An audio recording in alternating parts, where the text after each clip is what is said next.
Hello there guys, welcome to another my live video. So this is your Manchester United versus FC Astana preview. Obviously, we do begin our Europa League campaign on Thursday night. Obviously, it is an 8 o'clock kickoff at Old Trafford. Now, obviously on this video, I'm going to give you, a build up to the game, and that also going to give you the team news. And obviously, we do know that it's very imperative, that Manchester United do win this current game. Obviously, the players that are out with injury, I don't think any of them, will be participating in this particular game against, FC Astana. So I do believe, especially in that aspect, Ole Gunnar Solsjaker, will make alterations in the squad. And I think, this is a particular game, where Ole Gunnar Solsjaker has got the chance, to go with the youth. Because I'll credit Ole Gunnar Solsjaker, in the aspect, they has got a lot of trust with in his young players. Hopefully for the game against West Ham on Sunday, hopefully, we'll get, at least a couple of players, will regain full fitness. So hopefully Pogba and Anthony Martial, can be available on Sunday, for the game against West Ham.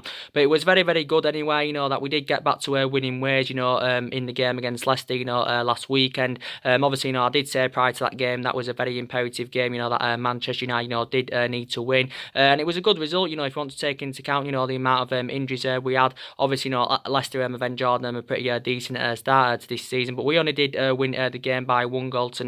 So we have won 2 games so far this season. So in that aspect, we have registered 8 points from possible 15, because we've also drawn 2, and of course we have lost 1. But now, obviously, with that win against Leicester, last weekend, hopefully, that can give us some confidence, and hopefully now, we can go on a winning run and that. But I do believe we will go with the young players in this game against, FC Astana. I don't really know much about FC Astana, if I'm going to be quite honest with you. I do know that they are in the Kazakhstan Premier League. I think they are sitting third at this present time, or FC Astana, but don't really know much about them. Obviously, this is actually the first ever competitive meeting, between an English side and a, Kazakhstan side. We are actually unbeaten in our last 11 Europa League games. Don't forget, won the competition a couple of years ago, back under the Jose Mourinho era. Chelsea did win the competition last season. Obviously, they beaten Arsenal by 4 goals to 1. And analysing, I think, our squad's good enough, to succeed in the Europa League. And like I did initially say at the start of the season,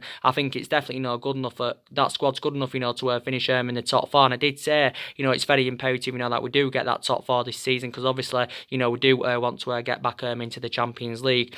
But like I did say, we have got quite a lot of injuries in the squad. Obviously, we do know that Paul Pogba's out still with an ankle injury. Obviously, he missed the game at the weekend against Leicester. Obviously, we do know Anthony Martial's out with a thigh injury. Anthony Martial has missed the last 2 games with injury. And I'm a bit disappointed about that, because I think, before he sustained the injury, so far this season, I think Anthony Martial's done very, very well.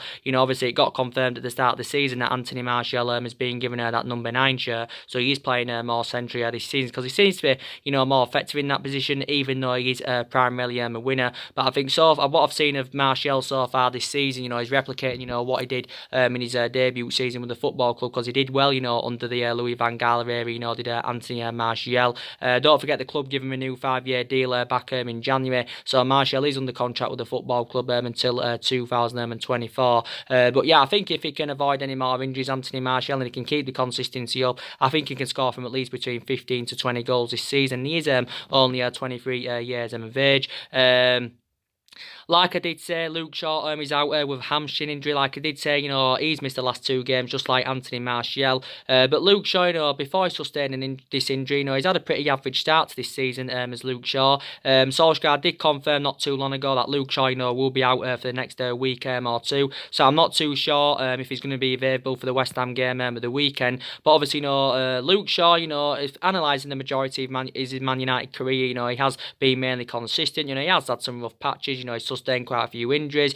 Obviously, he had a bad spell under Jose Mourinho, but prior to that, I think he's, mainly done well. Obviously, we do know the difference he does make on that left-hand side when he's playing to his best. But, Luke Shaw won the double player of the season last season, reflecting on his impressive performances. So I think probably Young is going to be in line to start this game as well. If Young does start this game against, FC Astana, this will be the 3rd game, he started on the trot, because Young has played the last 2 games in a row, and obviously, he has played at that that left-back position. So obviously, he has been fulfilling Luke Shaw's role as Ashley Young. I'll credit Ashley Young in the aspect I thought, he did actually, really, really well in the game against Leicester, but he's captained the team in the last couple of games. But obviously, he's had to make alterations anyway, Solsjaker, reflecting on the amount of injuries we've had.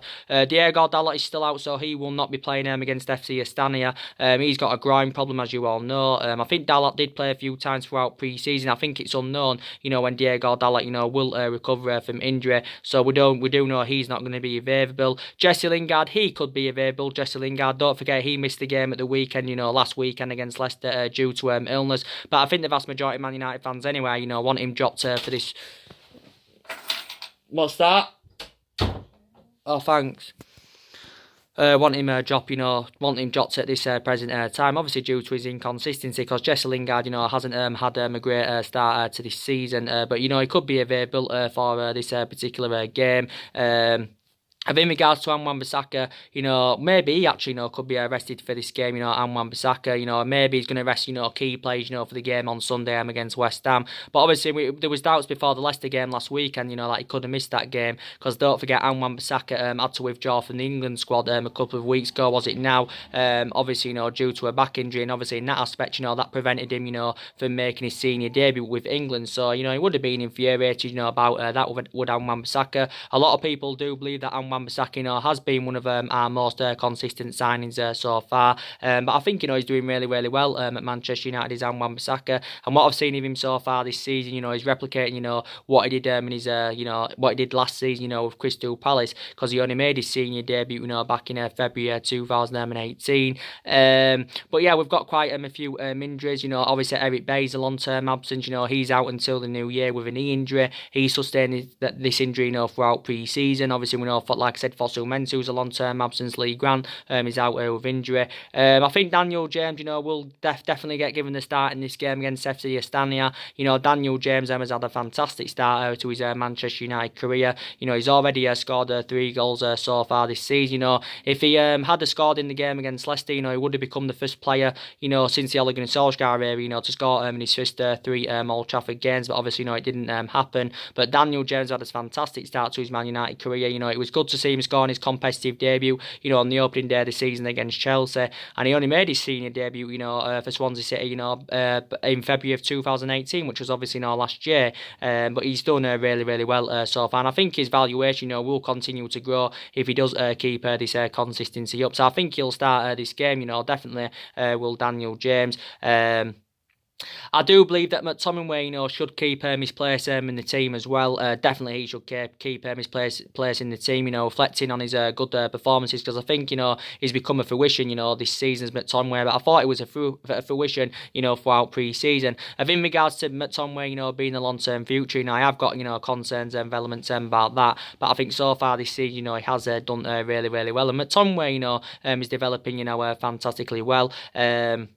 He has done really, really well so far this season. McTominay has been mainly playing alongside Paul Pogba. Obviously, at the game against Leicester at the weekend, he played alongside Nemanja Matic, because obviously we started Nemanja Matic, due to Paul Pogba's absence. So I think McTominay should definitely, keep his place in that midfield. He's done really, really well. Possibly, I think Fred, should be involved in this game. I think, Fred, could actually, start this game. So possibly the midfield trio that Solskjaer could go with is McTominay, Pereira and Fred, because I think Pereira, could get giving him another chance in this game. In regards to Fred, he hasn't really, been given the opportunity as a Manchester United player. He did well towards the back end of last season, but my overarching view on Fred is that, again, I've got the same thoughts about McTominay. I don't know if he's a long-term solution for Man United. We paid just under £50 million for Fred last summer, don't forget, from Shakhtar Donetsk. He was an exceptional player at Shakhtar Donetsk, but, he hasn't really replicated this at Manchester United as Fred. But yeah, I think Solskjaer did initially say, he expects to see better things from Fred. Obviously, in regards to Andres Pereira, I think his performances need to improve, because I think he started the last 2 games, if I'm right, as Andres Pereira, and he has, been actually, very, very disappointing, to be quite honest with you. He was poor against Leicester, he was also very, very poor against Southampton, so he does, need to step up to the plate.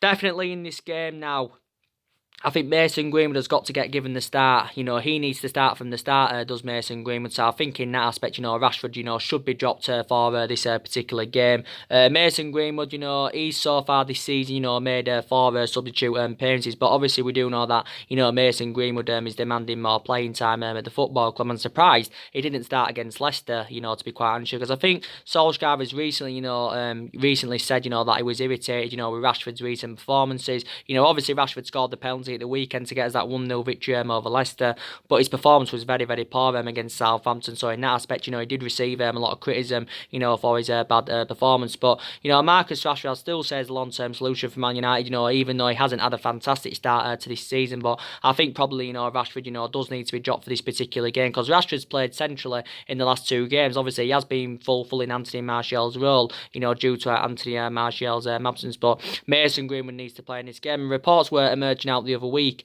saying that, you know, Ole Gunnar Solskjaer, you know, was considering giving Mason Greenwood more of a prominent role at the football club. And Solskjaer assured at the start of the season that, you know, Mason Greenwood, you know, should get, you know, more first team opportunities, because Mason Greenwood did really, really well last season. You know, he scored 30 goals in 29 games, you know, for the under-18s, the under-20s and the under-21s, and under-18s, under-19s and under-21s, sorry.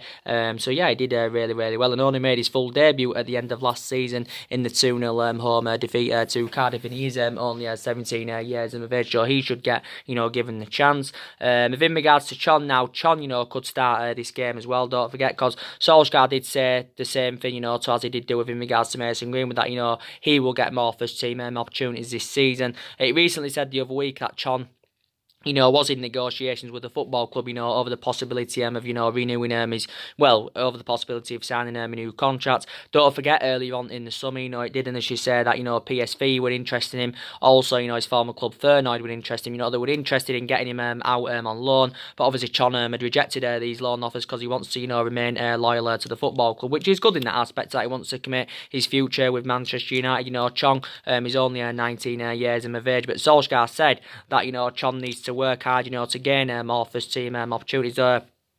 Chon actually, you know, made his first appearance, you know, in the win against Leicester, you know, at the weekend. Well, he came on as a substitute, you know, did Chon, so maybe, you know, he should get given the chance in this particular game. Angel Gomez, you know, could possibly, you know, be involved, you know, don't forget, you know, he's another one of our midfield options. I'm surprised, you know, he wasn't involved in either the Leicester or the Southampton game, you know, Angel Gomez, but he did initially say, you know, he's going to be a big part of the squad this season. But like I said, you know, we have got a lot of young players that are developing and trying to improve at the football club. Obviously, you know, Alex Tuanzebe. Now, this is a particular game that Alex Tuanzebe, you know, could start. I don't think he'll go with Harry Maguire and Victor Lindelof, you know, in this particular game, even though it is Ole Gunnar Solskjaer's, you know, first choice centre back. You know, he may play one of them, and he may go with Harry Maguire and Jones in that backline, or he may go with Victor Lindelof and, you know, Phil Jones in that backline. That's what I think Ole Gunnar Solskjaer will do, despite the fact that Harry Maguire and Victor Lindelof, you know, are his first choice centre backs and that. But Alex Tuanzebe, you know, I think, you know, he could get given the chance. Obviously, I think he can play as a wing back, but I think he also mainly plays as a centre back. Alex Tuanzebe. Obviously, he came on in the game against Leicester. Did Tuanzebe. And obviously, it didn't actually say, you know, he's going to be a big part of the squad this season. So we have got quite a lot of young upcoming players in the squad. But Jones, you know, could actually, you know, get an opportunity in this game. You know, I don't think Jones has not yet played. I don't think, you know, in the Premier League, you know, at all so far this season. Like I did say, Phil Jones has fallen down the pecking order, you know, following the arrival of Harry Maguire in that. But yeah, it's definitely, you know, Ole Gunnar Solskjaer will make alterations. You know, I think De Gea, you know, probably, you know, will be dropped for this particular game. He could actually, you know, go with Sergio Romero. Sergio Romero is obviously, you know, one of our backup goalkeepers. You know, he's our second choice keeper. Obviously, he isn't reliable enough, you know, to come out number one goalkeeper. I thought Romero, you know, did actually well in the FA Cup games last season. His performances, you know, were quite good. But yeah, Romero, you know, could start this, and you know, De Gea, of course, you know, could be dropped. So we could see a lot of young players, you know, playing in this game. But yeah, it would be good, you know, to win the Europa League. You know, like I said, you know, won it a couple of years ago. You know, beat Ajax in the final final 2-0. But like I said, you know, I don't really know much about FC Astana. So in our group, we've got FC Astana. Obviously, we've got AZ Alkmaar, and I think, you know, we have got Partizan Beograd in our, you know, group. Obviously, don't forget Arsenal as well. I'm in the Europa League. You know, obviously, you know, they failed to qualify for the Champions League last season. You know, reflect on the amount, you know, the business they did in the transfer market. You know, they should definitely get back into the Champions League. And quite frankly, maybe they should be up there competing. But I'd say comparing Man United and Arsenal, I think, you know, they're on the same sort of level at the moment. Obviously, if Arsenal, you know, don't obviously get top 4 this season, they can't get, obviously then they can't get qualification for the Champions League. I think the majority of Arsenal fans do want Umar out, because this is obviously I think this is Umar. Well, he's into his second era now as Arsenal manager. You know, he's Umar Emre. But yeah, this is a game Man United have to win on Thursday. I think the game on Sunday is more imperative, you know, than Thursday. If I'm going to be quite honest here, but yeah, we will see what happens about that. Like I did say, you know, definitely no more investment is needed into the football club. As I think, you know, you are all aware of, definitely no more investment is needed into the football club, you know. I think Ole Gunnar Solsjaker and Manchester United, you know, we've identified our, you know, targets, you know, for next summer. So reportedly, we've got James Maddison and Jadon Sancho on our agenda, you know, for January or next summer, because we do know that Ole Gunnar Solskjaer, you know, does want to continue the policy of signing, you know, young British players, you know, like he did do, you know, throughout the course of the summer. But there's quite a few players on our agenda. But reportedly, Jadon Sancho and James Maddison are our number one priority target. So we'll probably, you know, go in for them next summer. Obviously, you know, credit Ole Gunnar Solskjaer, you know, recommended 3 good players to the squad, you know, throughout the course of the summer. You know, we spent over £140 million, as you all know, on Daniel James. We paid £15 million for Daniel James. There was add-ons included, which did potentially rise it to £18 million. You know, we paid around £50 million for Wan-Bissaka, and of course, we paid £80 million for Harry Maguire. And obviously, Harry Maguire is the most expensive defender in the world, and the second, you know, most expensive signing, you know, at Manchester United and in the Premier League. But we have seen glimpses of what good signings, you know, they've proven to be so far. So it's good in the aspect, you know, that we did, you know, address some of the problematic areas, you know, throughout the course of the summer, but we didn't address all the problematic areas. But I did say, you know, it was going to be hard for us, you know, to address all the problematic areas in one summer transfer window. It was going to be extremely difficult, because this has only been Ole Gunnar Solskjaer's first summer as Manchester United, you know, manager, you know, don't forget. So I think, you know, he needs to be given more time, does Ole Gunnar Solskjaer, you know, to make more investment in January and perhaps next summer, because obviously, you know, you can still quite frankly say Ole Gunnar Solskjaer is still in the process of rebuilding this Manchester United squad. Like I did say, you know, for me, the board didn't back Ole Gunnar Solskjaer enough, you know, throughout the course of the summer. You know, they didn't get all the players, you know, that he did want in. So basically, the board didn't recommend any sufficient midfielders or any sufficient attackers. So it was disappointing in that aspect. But like I did say, we've got to address that midfield in January, you know, because that's one of the priority areas, you know, where Manchester United do need to strengthen up and that. So that's a very, very imperative indeed.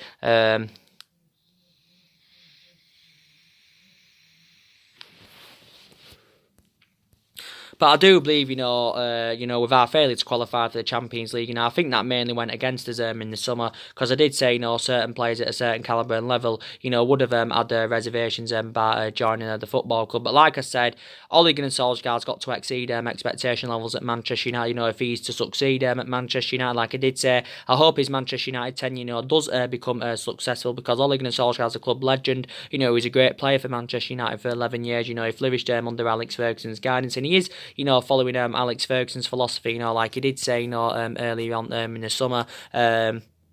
But I hope his tenure works out, because like I said, you know, Ole Gunnar Solskjaer is our 4th permanent manager, you know, since the Alex Ferguson era. And, you know, we haven't really got the structure to keep sacking managers. And despite the fact I know we've, you know, 3 managers have been sacked from the football club since the Alex Ferguson era, you know, we've had different managers with different philosophies. You know, we're not really known for sacking clubs. So I want Ole Gunnar Solskjaer's tenure, you know, to work out at Manchester United and that. You know, I've got element of concerns about him. You know, some of his tactics and that are questionable. You know, he hasn't really got got the experience as a manager, not really to the highest level. So that is an element of concern. But for me, he needs to be given more time, to spend more money. Obviously, the board, I think, realised at the start of the season that, they didn't back Ole Gunnar Solskjaer enough, as they presumed. They didn't back him enough. And I think, regardless of what happens this season, Ole Gunnar Solskjaer's job, should be safe for at least this season. So maybe if we're not competing for the top four by January, I still believe Ole Gunnar Solskjaer will be here. Obviously, I did say our expectations this season anyway will be to finish in that top four and get back into the Champions League, because I did say analysing this squad at the moment, it isn't good enough to win the league, it isn't,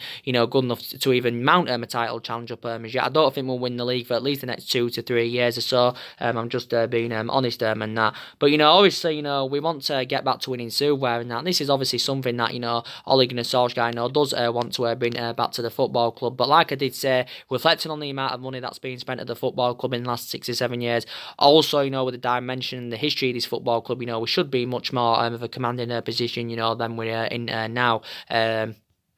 But like I did say, despite the fact that, quite a lot of players have left now, since Ole Gunnar Solskjaer's arrival, I still believe, these more problematic players of the football club, that do need to be moved on in January and perhaps next summer as well, in my opinion. But now, around 6 or 7 players have now left, since Ole Gunnar Solskjaer's arrival. Obviously, Antonio Valencia left at the end of last season after he served 10 years at Man United. We saw Chris Smalling leave the football club, he's joined Roma on loan, as that got confirmed about 2 or 3 weeks ago. Despite the fact that Chris Smalling's been loaned out though, we've still got 6 centre-backs in the team. Darmian left the football club. Obviously, Herrera left the football club. Fellaini left the football club. Obviously, it was a shame that we didn't recruit a replacement for Ander Herrera and Marian Fellaini. Herrera served 5 years at Manchester United. He had 5 successful years at the club. He had some rough patches, but analysing the majority of his Man United career, he was mainly consistent. And it was a shame that we let him go on a free transfer in Ander Herrera. We shouldn't have really let him go on a free transfer. But yeah, Fellaini served also, 6 years at Man United. Obviously, Lukaku left the football club, Sanchez left the football club and that. And again, we didn't recruit a replacement for Romelu Lukaku. And I think Solskjaer does believe that we're not short of options in that attacking, line, despite the fact that Lukaku left and, of course, Alexis Sanchez left and that. And a couple of goalkeepers as well at Man United have been loaned out. But I still believe, these problematic players at the football club, in my opinion. Well, that's what I do think anyway. But like I did say, for them, for the majority, some of the players, we was in for throughout the course of summer, it's probably likely, we will reignite our interest in them in January. We'll maybe leave some of them until next summer and that. But definitely further investment is needed in January. And, Solskjaer throughout the course of the summer, was talking about our recruitment policy and analysing our recruitment policy, isn't too good.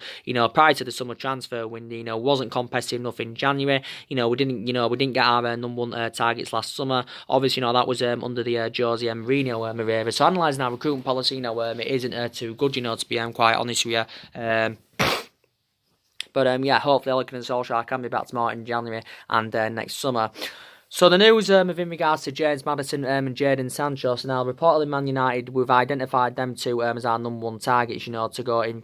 I think we're set to go in for the duo next summer, to be quite honest. We are aware that, Jadon Sancho and James Maddison are going to cost us a substantial amount. Jadon Sancho probably costs us in the excess of around £100 million, and we'll probably have to pay up to around £70 or £80 million, to get James Maddison. We are aware how much, they would improve the squad, because don't forget, throughout the course of summer, was in search for a midfielder, obviously, because it was one of the priority areas where Man United need to strengthen up. And obviously, for the majority of the summer, was in search for a right winner. And of course, Jadon Sancho is primarily a right winner. In regards to Jadon Sancho, don't forget, Man United, were in for him, earlier on in the summer. But obviously, well, we also in for him in January. We actually identified Jadon Sancho as our number one priority target, back in January. But our move got skewed for Jadon Sancho. We obviously, of our failure to qualify for the Champions League and that. So this is the main factor reason why we obviously, missed out on Jadon Sancho this summer.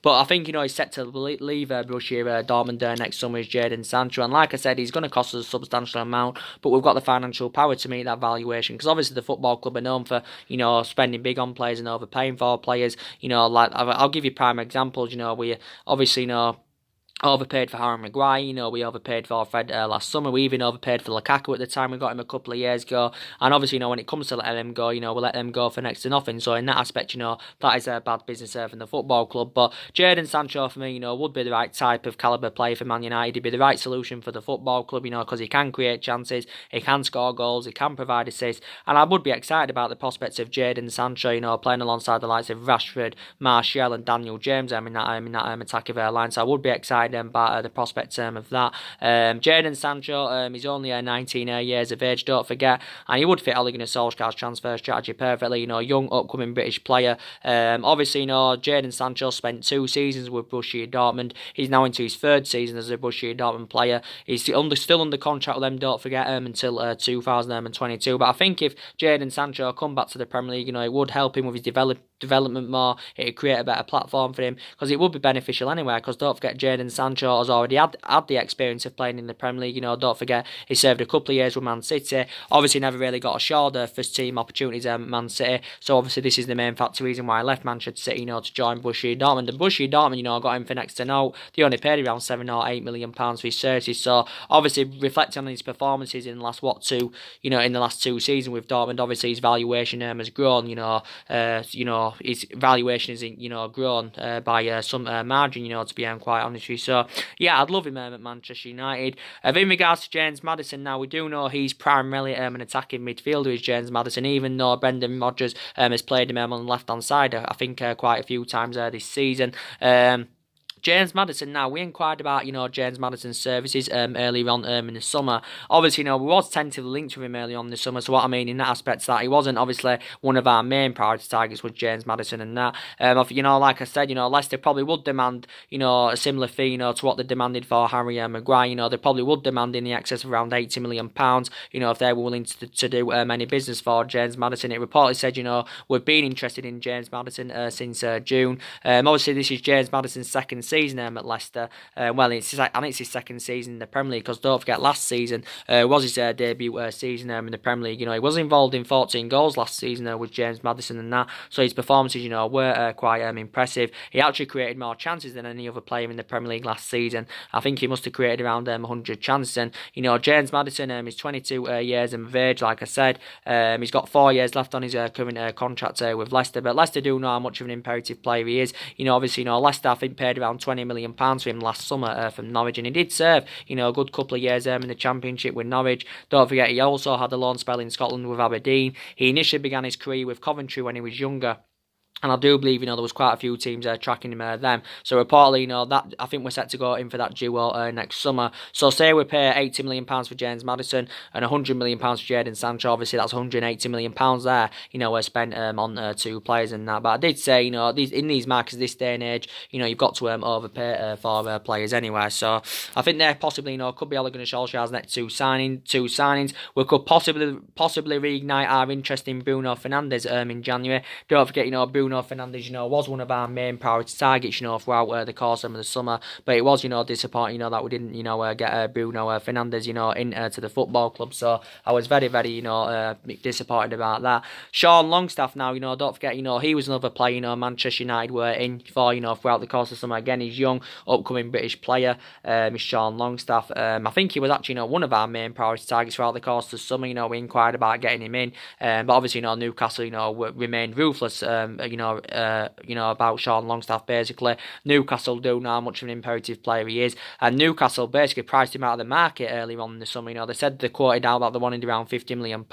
If they were forced to sell him, but obviously, deep down, they were reluctant to offload him. To be quite honest, so he's another player, Man United.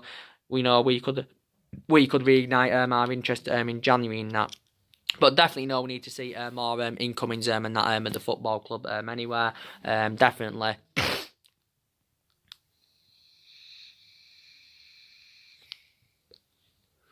We need to see more incomings at the football club without a shadow of a doubt. Definitely need to see more incomings. That's without a shadow of a doubt. We need to see more incomings. And And like I did say, yeah, definitely more players need to leave the football club. I think Phil Jones is a problematic player. Phil Jones has served 9 years at Man United. He's into his ninth season now. He's been here 8 years. Sorry, Jones. We've seen glimpses of over the years of how good he can be and that, but I think Jones needs to leave the football club in January or next summer. Don't forget the club gave him a new long-term contract last season. I do believe this should be Ashley Young's last season as a Manchester United player. Obviously, he's past his sell-by date, and that's reflecting on his age because he's now 34 years of age. Is Ashley Young. Don't forget he got given a new 1 year extension last season, did Young. So he's a player that needs to be moved on probably next summer. So I think he could leave at the end of the season. Like I said, in regards to Marcus Rojo, now he actually I forgot to mention him. He could possibly play in this game against FC Astana. I'll credit Rojo in the aspect. I think his versatility is very, very good. So Rojo can play as a centre back. He can also play as a as a left back and a wing back and that. But he's primarily centre back. But like I said, I think Rojo needs to be moved on in January or next summer. Don't forget, he was subjected to quite a bit of transfer speculation throughout the course of the summer. Don't forget, Everton inquired about getting Rojo on deadline day.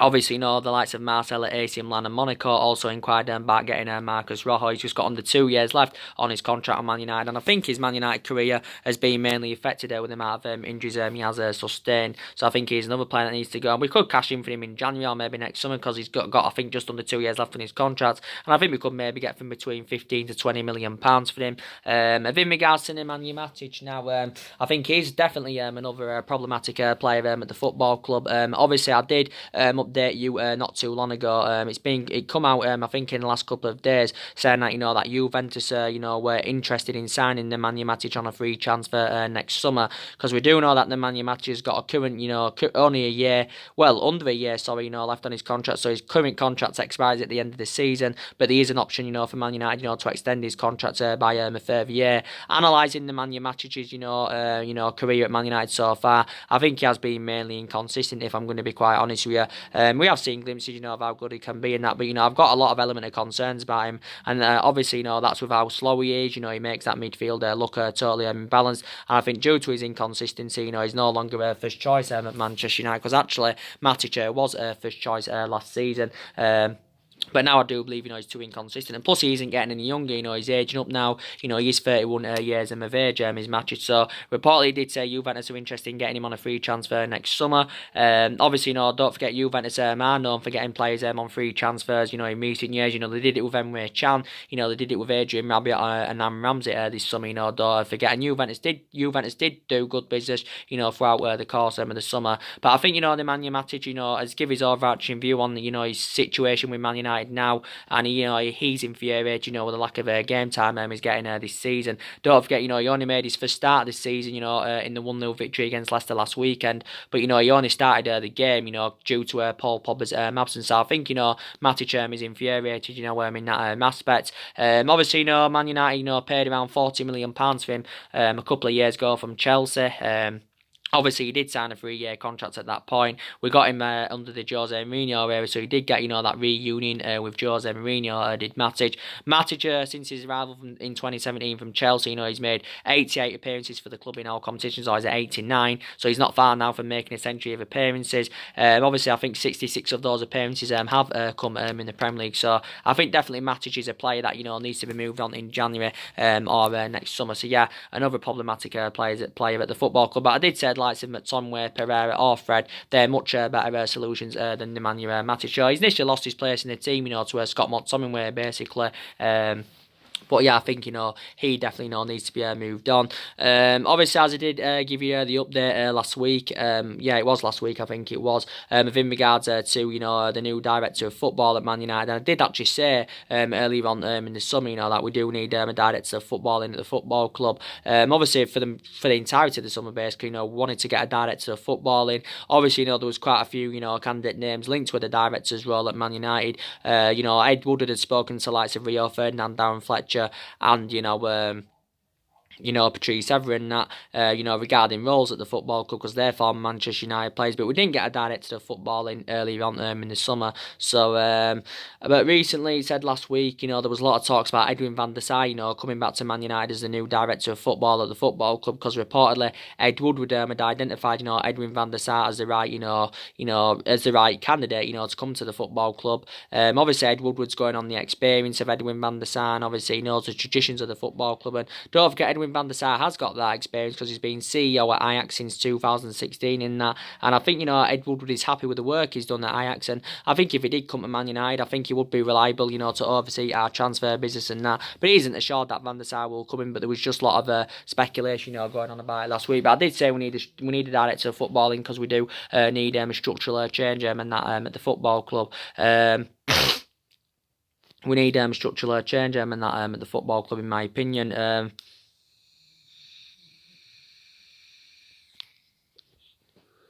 But like I did say, I'm hopeful that it can work out under Ole Gunnar Solsjaker. I'm going to back Ole Gunnar Solsjaker all the way. I'm going to back him all the way, if I'm going to be quite honest with you.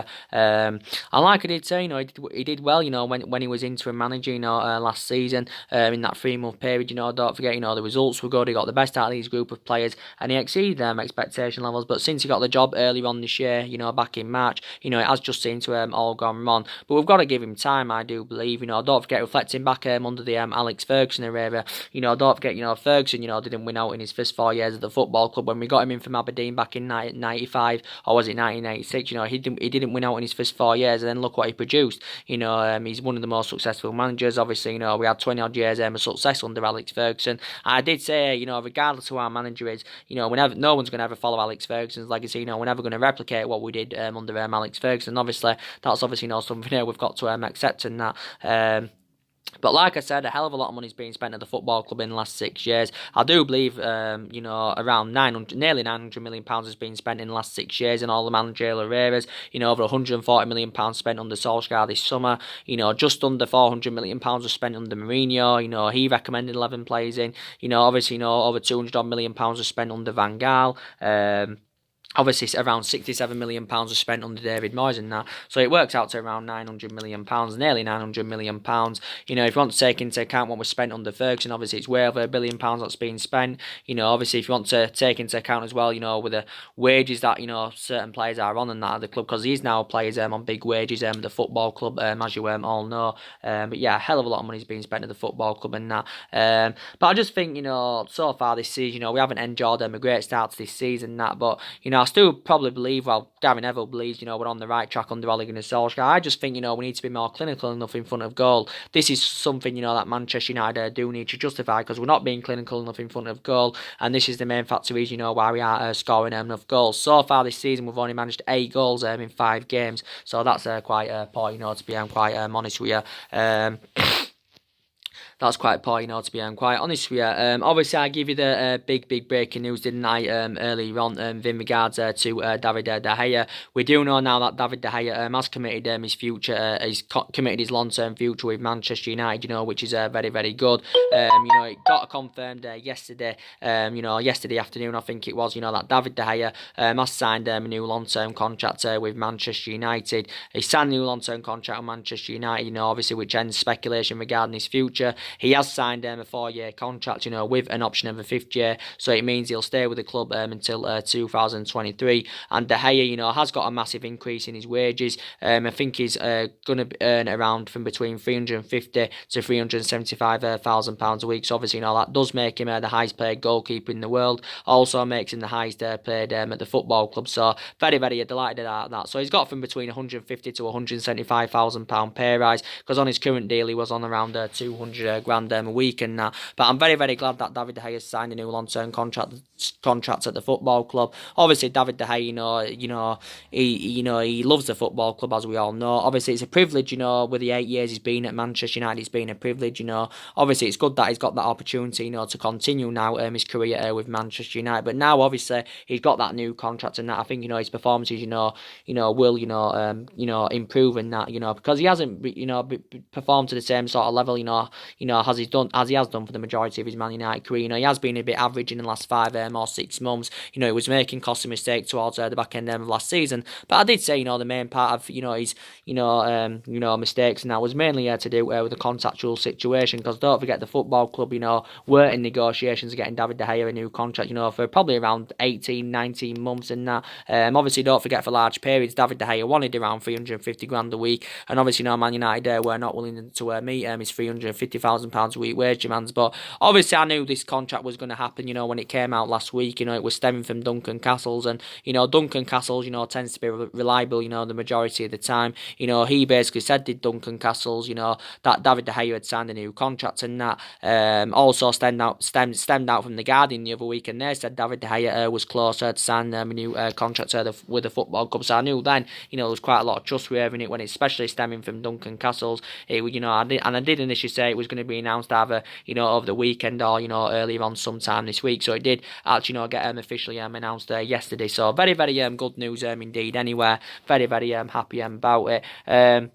But like I did say, it was looking very imminent throughout pre-season that David De Gea was going to be signing a new 6-year contract with the club. And he initially did say, his contract, should have been announced when we returned from pre-season. But obviously that didn't materialise. Then obviously earlier on in the summer, it was looking very imminent that he was going to be leaving the football club. Because don't forget, there was quite a few teams in for him. Juventus were in for him. Also, PSG, were regarded as the favourites to get him earlier on in the summer.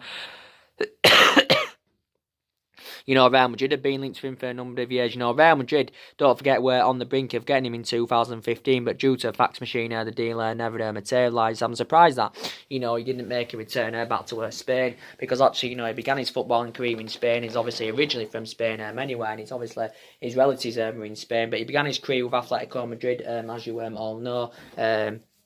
But yeah, it's good that he's remained loyal to the football club anyway. Despite my lack of competitiveness, it's good that he's remained loyal to the football club. So very, very happy about that. But David De Gea, has been at Manchester United 8 years. This is now his 9th season at Manchester United. So he has been at the club nearly a decade. Don't forget, De Gea made his 367th appearance for the club. At the weekend in that 1-0 victory over Leicester. That's in all competitions. I think he's registered around 130 clean sheets in all competitions, and just over 100 in the Premier League, and that is David De Gea. He's won the Smart Buzzer Player of the Year 4 times out of 5 seasons as well, reflecting on his impressive performance. And he has won everything he domestically. We paid around £18.9 million for him, from Atletico Madrid, back in 2011, don't forget. But, his valuation's grown over the years, reflecting on his impressive performances. I think he's had 7.5, good years at Manchester United. But Solsjaker did say anyway, he was very, very confident, that David De Gea, was going to be signing a new contract with Manchester United. So yeah, I am very, very happy about it. But I thought he was going to leave, because it was only emerging out the other week that, he was on the verge of rejecting a contract offer. It did actually say he was at the risk of losing him on a free transfer, because David De Gea had under a year left on his current deal, don't forget. But I'm glad, he's staying at the football club. There was a couple of goalkeepers on our agenda, who could have replaced him if he had left. Obviously, Jan Blanc was on our agenda from Atletico Madrid. Also, Jordan Pickford from Everton, was on our agenda, don't forget. But I'm glad, De Gea is staying at the football club. Very, very happy about that indeed. But yeah, like I said, we've give quite a few players, contract, who were in there last year of their current contract. We did it with Martial. Like I said, he signed a 5-year deal in January. We did it with Rashford. He signed a new long-term contract. Obviously, we did it with Juan Mata, earlier on this summer, it was looking very imminent, that Juan Mata was going to be leaving, but we know that Juan Mata, signed a 2-year contract with an option of a 3rd year. And that, so yeah, very, very happy, that happened. I was disappointed that we'll let Andy Herrera, go on a free transfer. But I'm happy De Gea is staying at Manchester United. Very, very happy about that indeed.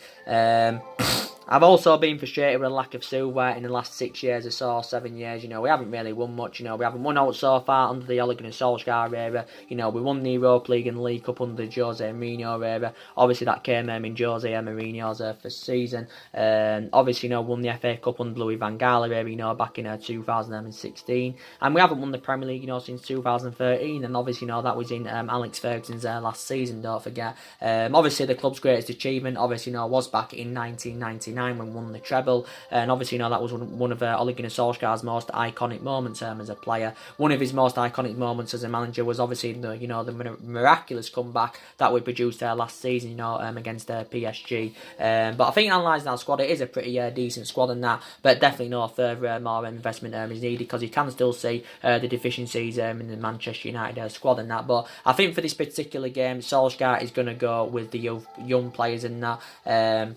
And quite a few players, you know, central players will be dropped, you know, for the game against West Ham on Sunday, I do believe. So anyway, guys, drop your comments, likes below on the channel. If you do consider subscribe, as always, and take care, God bless, and I'll see you all again very, very soon. Thanks for watching.